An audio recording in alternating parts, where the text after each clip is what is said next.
We are. I'm even going to skip the music. There we go. We are live.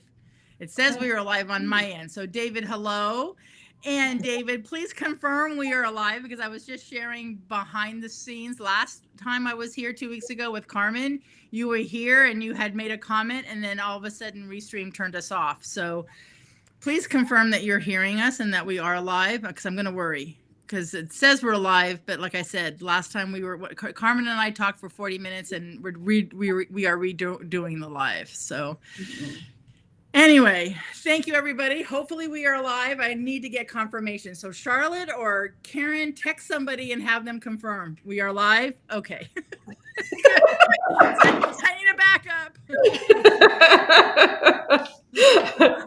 Yeah, I'll put the little back up there just so I can see it and make sure. Yeah, make sure we stay live, because man, the universe shut the two ladies up real fast last time. Yeah. I've done that twice recording. I do these podcasts and they weren't live, but I was recording somebody. It was possibly the most painful recording I've ever done. It was just really tough. And we get done, I shake his hand, thank you, and I go back and it had shut off, and I'm like, I'm not re-recording. We're done. It's good. So full transparency, I'm working with a gentleman in Europe, and he is helping me with some of my Instagram videos. And so I am not exaggerating, 12 videos. And every time I send it to him, he rejects them because he doesn't like my lighting, or he doesn't like so I just fixed my lighting. He doesn't like my lighting. He doesn't like my background. He doesn't like what I'm wearing. And I'm like, I'm done working with you.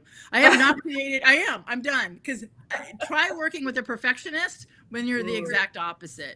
Right? It's like, I can't handle this perfectionism thing, because I don't have a single video out. Only I've done 12 of them that, anyway.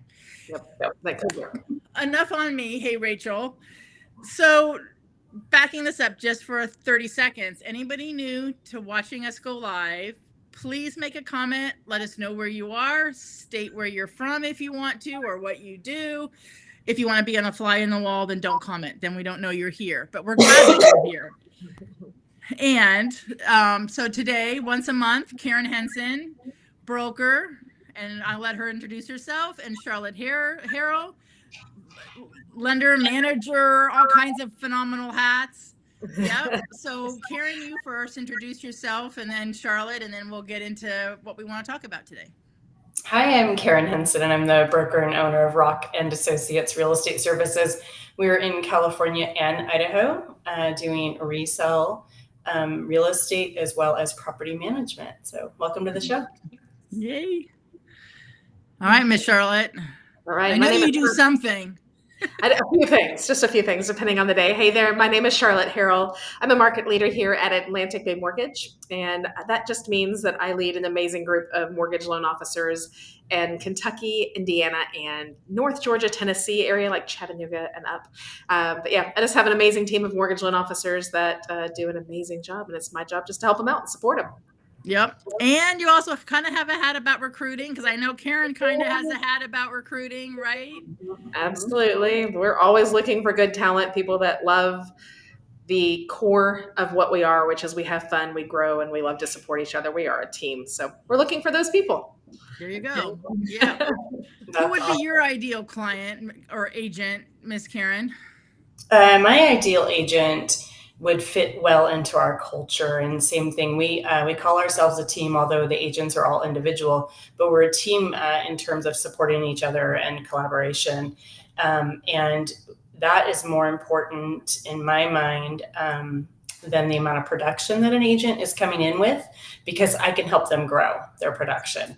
So for me, it's about the right fit and getting somebody that has their head on their shoulders and understands that, this is a great business to help provide a good lifestyle, but it's the lifestyle that we're all looking for. That's awesome. So being in alignment with your mission, right? I'm going to bottom line it to one sentence. You want an agent that's going to be in alignment with your mission, because not everybody's going to be a good fit. Correct. Yeah. So David says he only hears us and doesn't see us. Do you have video on your end? On Facebook, it does. So that might be a LinkedIn issue. Okay. It shows I'm connected, David, to LinkedIn. maybe turn it off and come back in. But anybody else that's signing in from LinkedIn, I want to know if that's all you do is hear us and not see us. That would be awesome. Okay, so I know we've talked about this topic a lot, and I know both of you know where I'm going with NAR, and that, you know, the 17th really is just around the corner, and a lot of agents and brokers have required the change since August 1st, but the 17th is the drop dead date.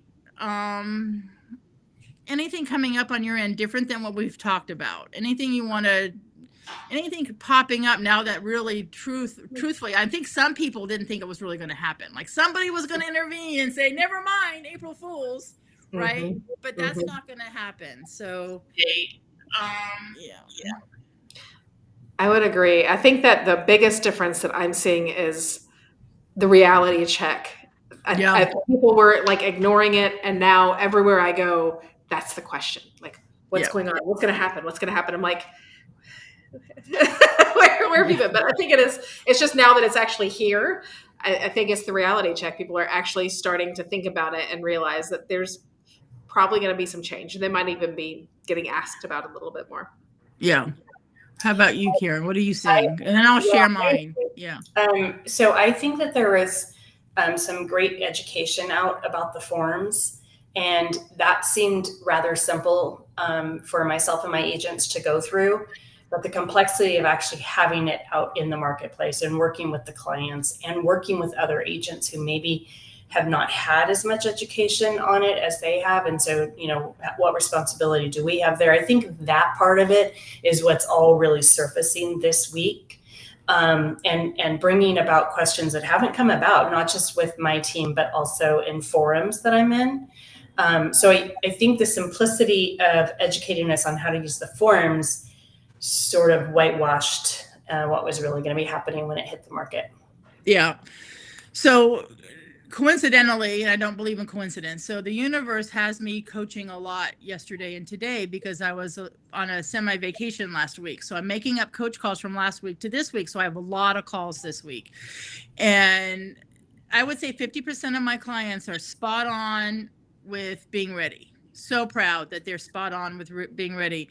And then I have a few that are like, pardon my language. So if there's kids in the background, cover their ears. It's like, holy shit, it's here. Right?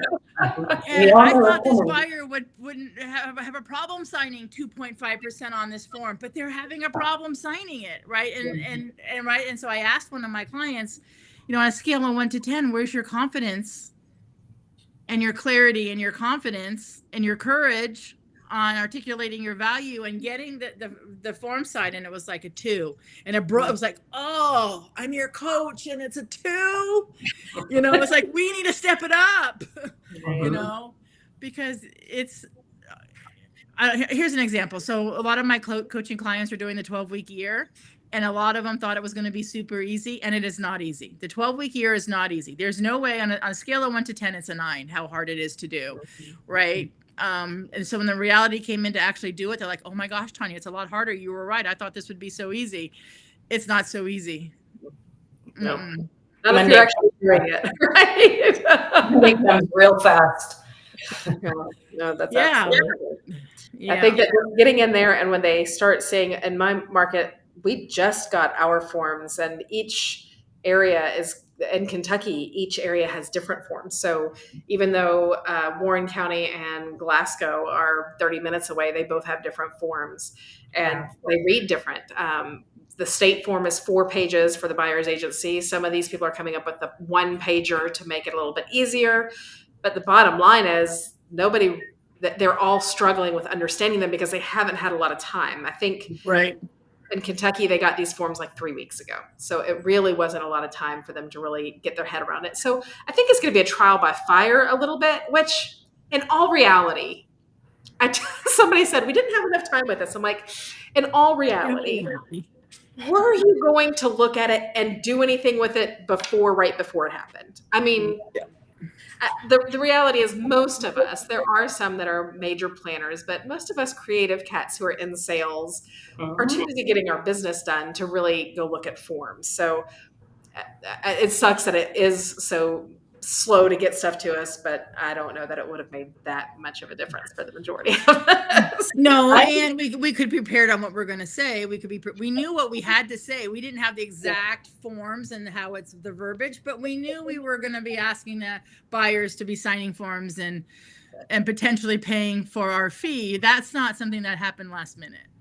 No, I agree with everything that both of you just said. And I actually think the part that might be the most difficult is not the right word. The part that most of us may be unprepared for is, again, coming up against a different agency's perspective on how to handle it, right? So now we're going to have two agents that have been taught different things or have different interpretations, and we're going to have to figure all of that out. To me, that's the biggest hurdle. And in some cases, and unfortunately probably a lot of cases, we'll be coming up against other agents who just simply have kind of skipped being educated on it. And so it's going to be really important for every agent to be super solid on what they know about this and how they feel about the practice for when they come up against that.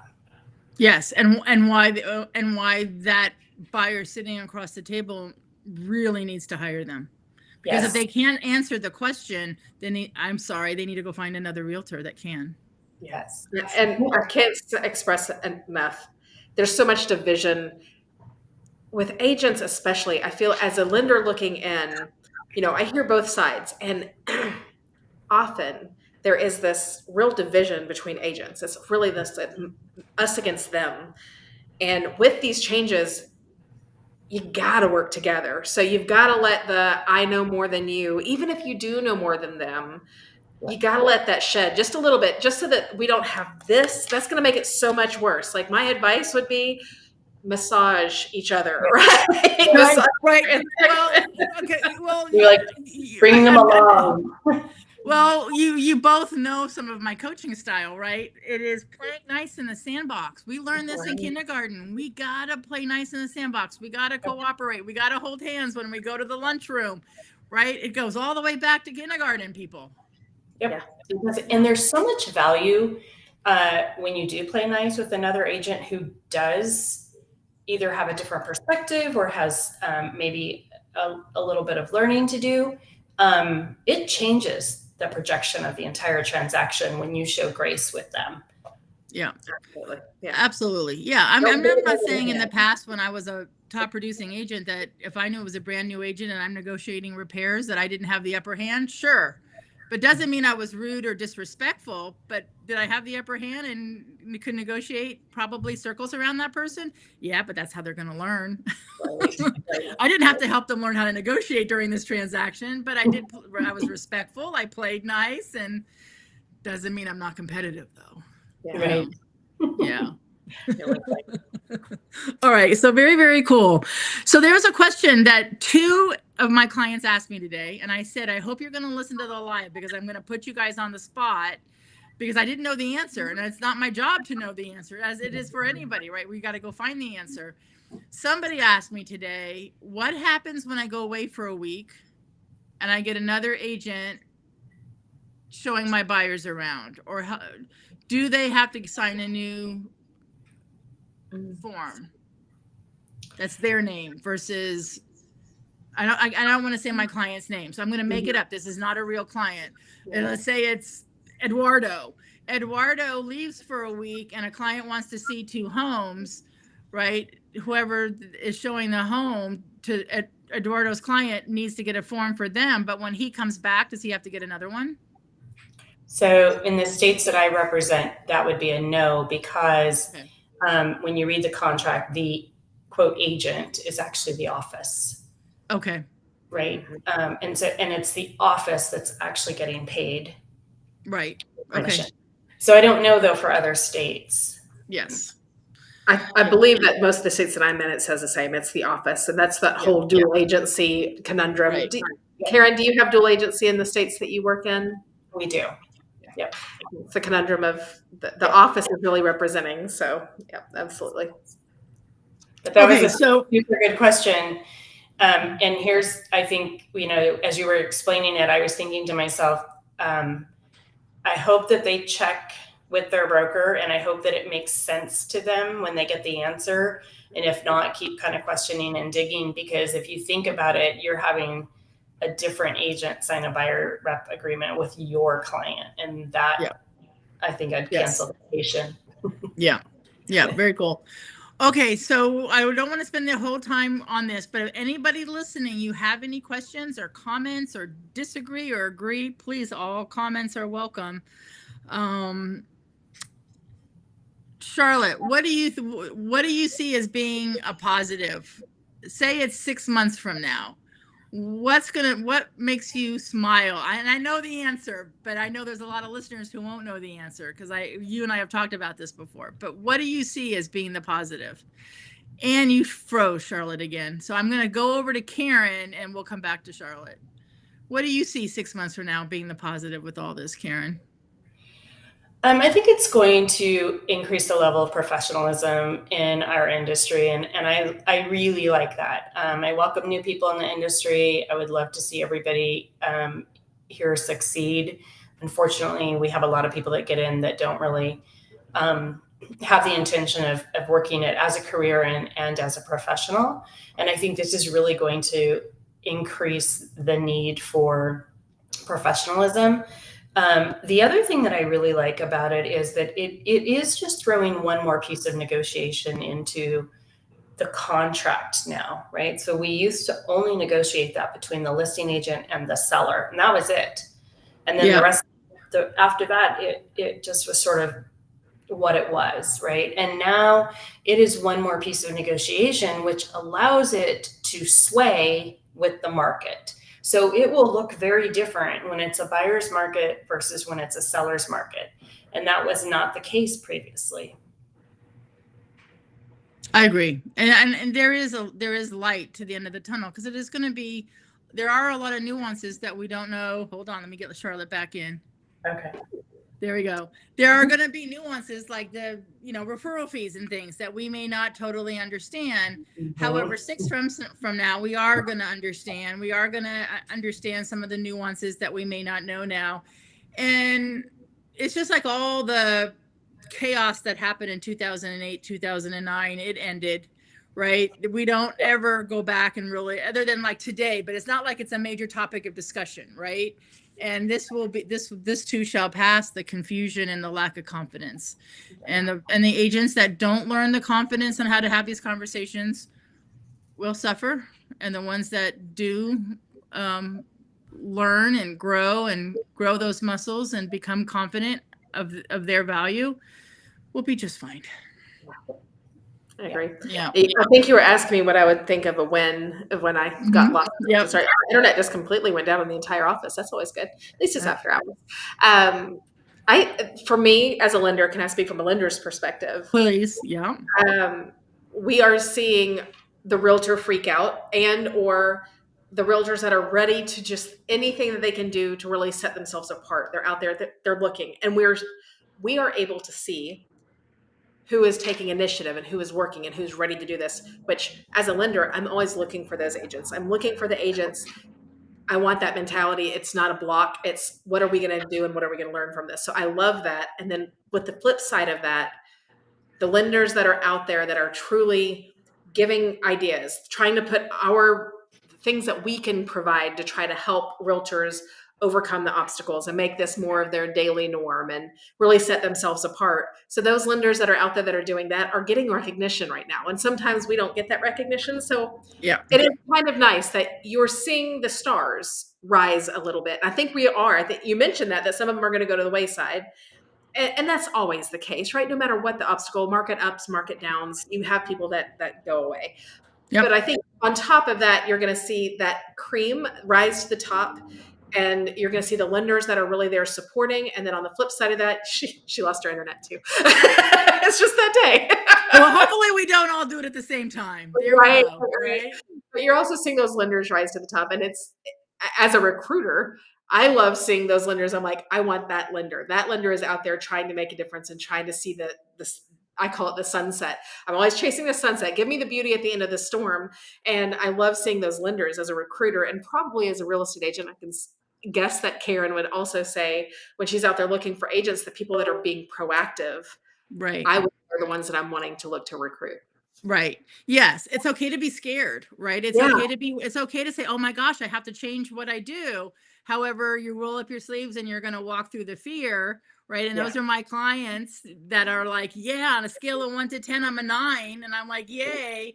However, not everybody, right? I can lead them to water. You can freak out. You can do that. It's just the idea that we're going to find a path. It's the mentality of we're going to find it. Because if you can do that, then as a lender, I'm looking at other lenders. If they're able to see a path around it in a way to make this good, they're going to do the same thing with loans. So that's who I want. And so this is a great plug and segue. Thank you, Charlotte, for this plug and segue. For what you do in marketing, right? You create a sense of community for your realtor clients. Sure. And right. So for realtors, be in community with like-minded, lenders, brokers that are helping you and supporting you. Friends don't let realtors do this alone, kind of thing, right? No, that's absolutely right.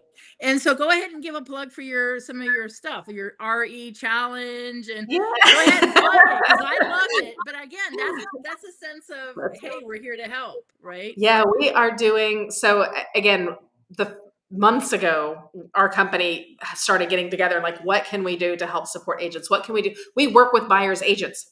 That is my bread and butter, right? So what can we do to help the buyers agents? So we've been putting together a lot of different marketing materials and things like that for agents. But basically, we're like, we have been doing this a little bit for years. We don't get to sign contracts. We're constantly having to sell our value. That's something that we have to do that realtors had to do, but maybe not as quickly. Right. So we've put together a couple of things. One, I've got Recharging. It's RE as in real estate, RE-Charging with Champions, which is a podcast and a YouTube channel where it's just for marketing. So basically, if you need marketing ideas as a realtor around lending, I would get calls all the time from realtors. Hey, can you give me something that I can post on social media? Hey, can you give me a blurb for this weekend? So I'm like, you know what? I can do that every day. So let me just put something out there every day that realtors and other lenders can use for basically just for content, for whatever social media, whatever they're wanting to post that's relevant to the market right now. On top of that, we're doing our Breakfast of Champions. That's on August the 28th, I believe. It's a Wednesday. I'll have to put that date in the chat. But we are having a Breakfast of Champions where we are literally showing things that we are going to do to help buyers agents look better right up front, creating them landing pages that we already have kind of cookie cuttered, and they're going to be for themselves.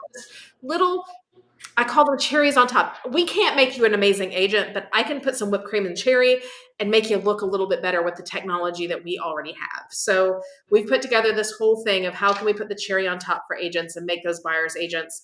If you're up against 2 decent agents, how can you look just this much better than the rest of them? Yeah. So things like that. And then on the September the 10th at 11 a.m.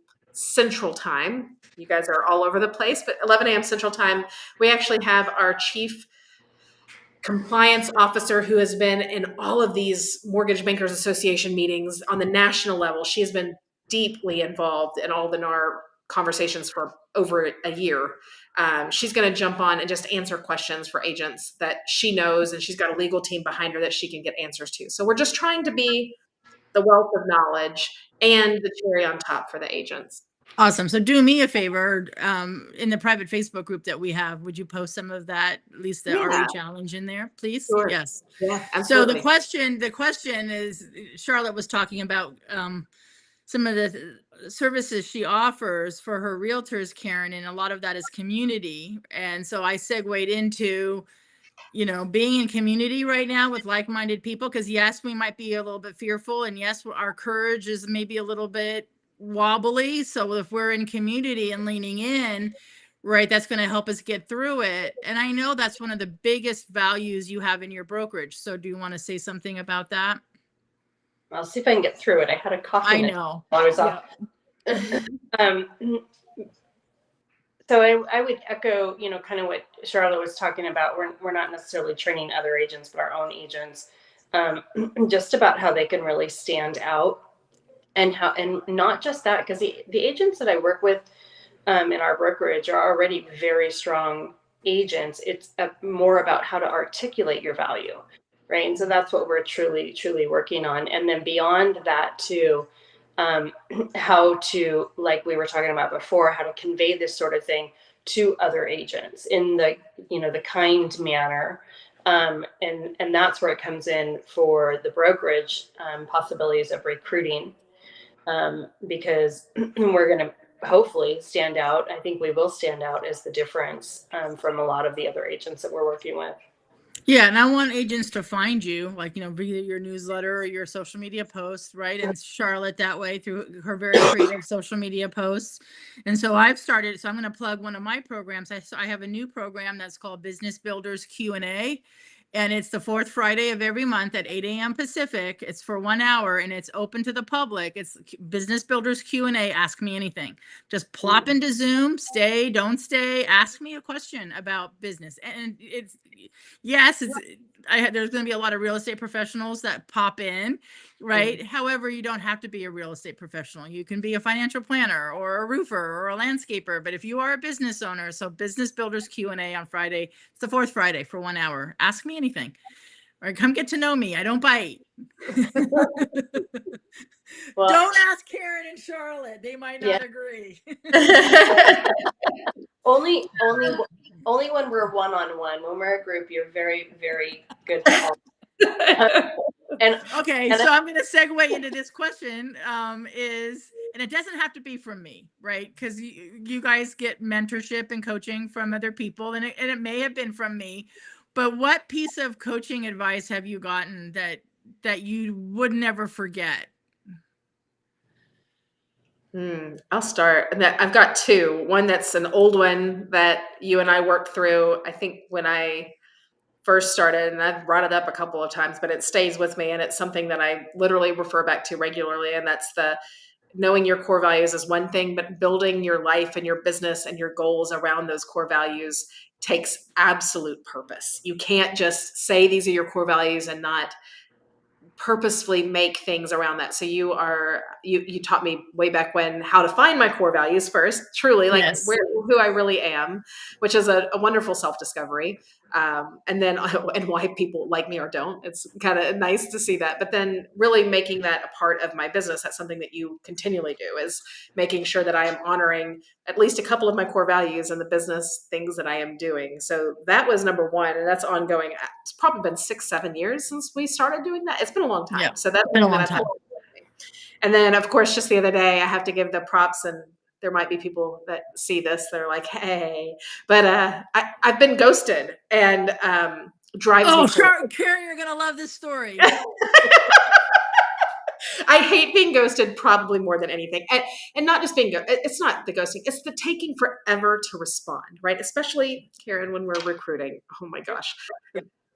Very, very, very annoying. Or if I've got a lunch meeting or whatever, just the long delayed responses. So I had somebody and I was frustrated, and Tanya's like, I've got the solution. She's like, however you've been communicating with them, just send them a message and say, hey, where do we go from here? And I'm like, okay, I'm gonna do it right now. I'm like, I'm doing it right now as we're on this coach call. And like, she did. It was just like later, I get a message right back. Oh, that's funny. I'm like, dang it, Tanya, you were right. Okay, that works. Noting that down. Where do we go from here? And yeah, hey, Eduardo, where do we go from here? And I'm like, I promise he will respond, and he did. Yeah, absolutely. I think it's so funny, human nature, right? A lot of us like being pursued, and even though you've already maybe captured me, don't stop pursuing me. And that line right there is an indication that I might stop pursuing you. Right. Yeah. Right. That's it. Right. You've used it, right, Karen? Where do we go from here? Yeah. Yeah. All right. So I wish I could tell you I was brilliant and came up with that. That's my coach teaching. Because yes, the same thing in my profession. I'm, giving a complimentary coach call. Someone says, I'll call you back tomorrow and let you know what I decide. And then they don't. Then my coach is like, just text them. Where do we go from here? And yeah. It works. Yeah, Yep. sometimes the we're not committed relationship is the relationship, right? Right. The Yeah. next step is now we're going to be committed. Right. Thank you, David, for the sense of humor. But yes. Yep. Yeah. Yeah. You could also reverse that, David, and say, "Hey, boo, get it? Where do we go from here?" Heart ghost. Right. That's funny. Hence that's why there's marketing in your title, Charlotte. Right? Exactly. So any piece of advice you have from anybody, Karen, that you would never forget? Well, it's from you, so I'll never ever forget it. But when you taught us about we call it the dark side of our attributes, right? I thought that was huge, and I think about it a lot, right? And as you will say to us, are you in the dark side now, right? And it's not always. It actually isn't even always dark, and this is part of what I appreciate about the teachings of it. It's just not working for me. It's not healthy It's not for serving you. Yeah. serving me. Thank you. And like you say, it's not in alignment with then my moral character, my goals, and my mission. So that's been really big. Yeah. And it's something I love. Maybe it's because it is something I'm very strong at, helping you guys find your superpowers. Yes. Right. And I know my superpowers, and I know both of your superpowers, but it's those superpowers because we're so good at it and we love it, even though we might not want to admit it out loud, but that's where we can go to the dark side. So for me, my competitiveness and my drive is a superpower. But when it goes into the dark side, I'm in the urgent care, right? That's so true. And I was going to say, the more passionate you are about the attribute of your personality, right? The more I love having fun, which is my thing, I can totally go way off, and there I am, not doing the things that I need to because I'm so focused on this, or so fixated on making sure it is this rather than just letting go and keep it. The more passionate you are about it, I feel like the easier the slip is to the dark side. Well, and that's a way to put it. I'm going to put it that way on my next coach call with somebody, because we're so passionate about, like, I am very driven. I'm very competitive. I coach people, and I'm not picking on anybody on this call right now, but I coach people that are so phenomenal at giving. I wonder who I'm talking about. Look, who am I talking about? Right? Right. And it's that giving spirit that's a superpower. However, when we're giving to people who aren't ready for our help, or who don't deserve our help, who didn't ask for our help, right? And then we don't have time for ourselves because we're just out there giving, that's the dark side. And no, David, we don't want to embrace the dark. Recognize and move Recognize that we are slipping into the dark side. And and because yes, I was helping family, and I was overdoing it with working and marketing and taking care of a 3-year-old and 3 dogs and 2 cats, and I ended up in the urgent care. So that's my drive to help. And yes, I don't have that big help thing, but it is my drive to help everybody get to their goals, right? So I'm helping everybody in my family to succeed with what they need at the expense of my health, one day. So hence the extra water. Yeah. So what else is going on in your industry aside from NAR? There's got to be something else, some other fun story or event or something that's happened or that's happening around your industry. Can't just be NAR. Yeah, no, lending wise, the affordability, NAR has been such a huge thing that the affordability piece of lending has kind of taken a back seat, but we're hearing more and more of ways that they are trying to help with affordability. First of all, great news. Interest rates are currently better than they have been in the last 10 months, right? Nice. That doesn't mean we're at 4s or 5s, but we were touching into the 7s, well into the 7s sometimes, and now we're back into the 6s again, 5s with some points, which is great, right? So that is helping the affordability. But then Freddie, which is one of the loan products, just a lot of times you can get these down payment assistance or low low down payment options, but you can't have a cosigner, which when it comes to affordability, we stink and need cosigners right now. I mean, that is just a very common thing.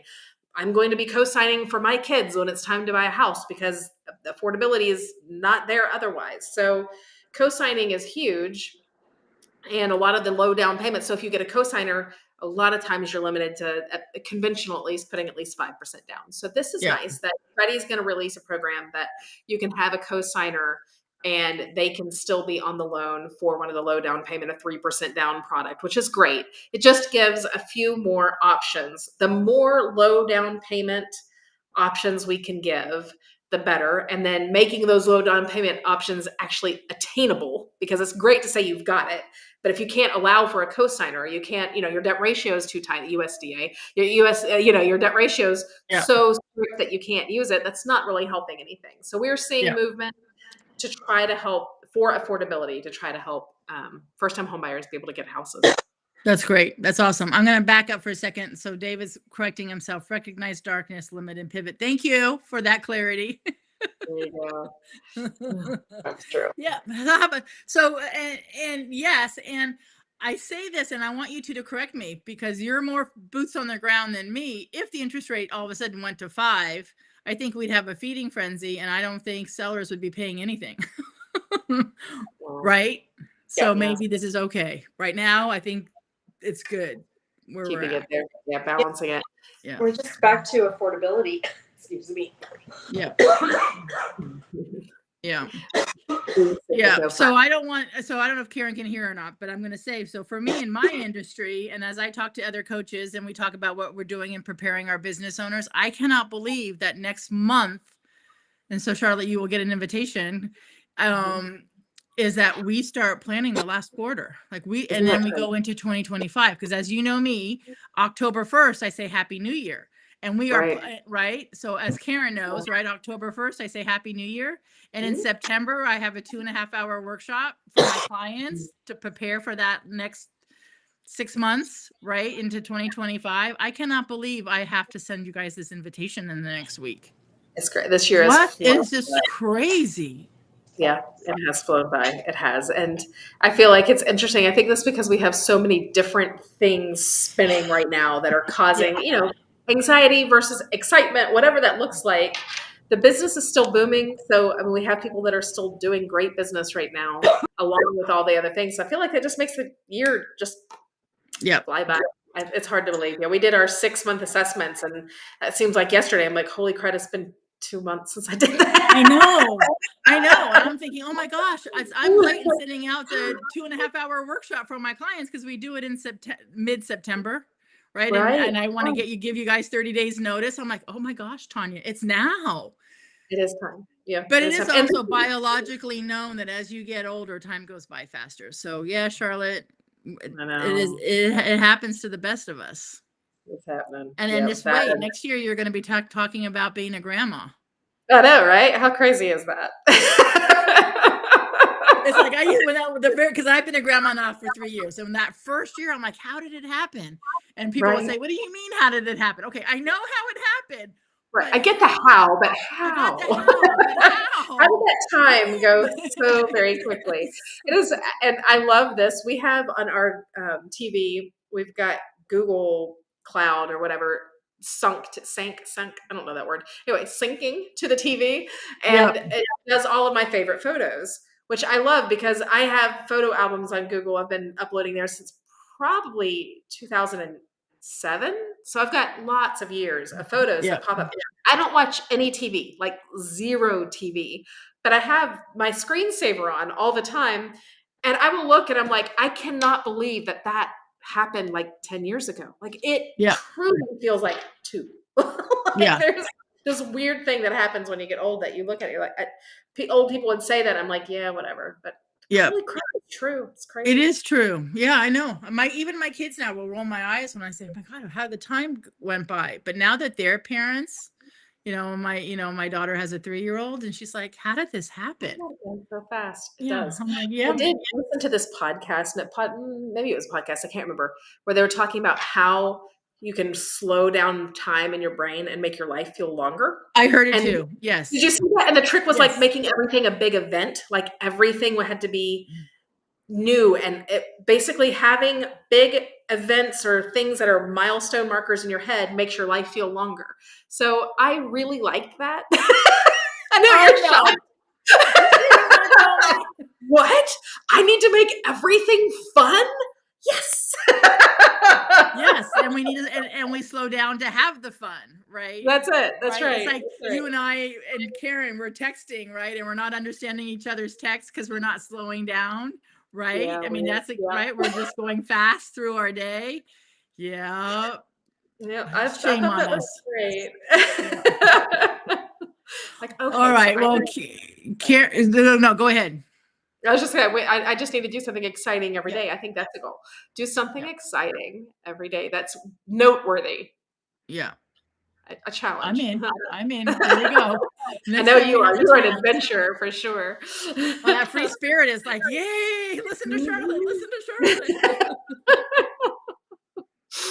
All right, my friend. It is 4:40 in California. And I know Karen, so I'm very grateful. So thank you, Karen, if you come back and hear this, or if you're out there hearing this, thank you. Because I know she has a virus and she's coughing and all that kind of stuff. So she was supposed to be here with me. I don't know if she told you that. Yes. We were going to surprise you. I know she did. She told me today we were going to surprise you and both be together, but she's got a bug. So no, I'm glad you're not sitting in the same room. Yeah.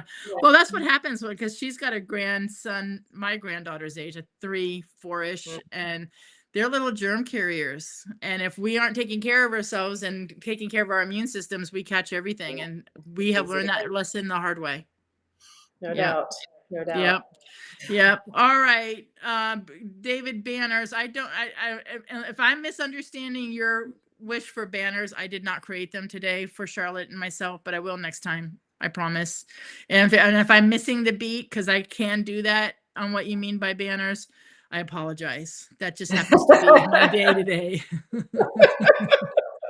Oh, me. If it went over my head, everybody can just laugh and roll their eyes because whatever that it went over my head. It's okay. Charlotte, thank you. We will do this again next month, and it'll be interesting to see how everybody's adjusting to the changes. And I want to share some more stories next time because, yes, it's not the only thing that's happening in our world. We're going to celebrate some of the fun that we have to slow down time. I love it. It sounds good. All right. All right, everybody. Bye. Thank you.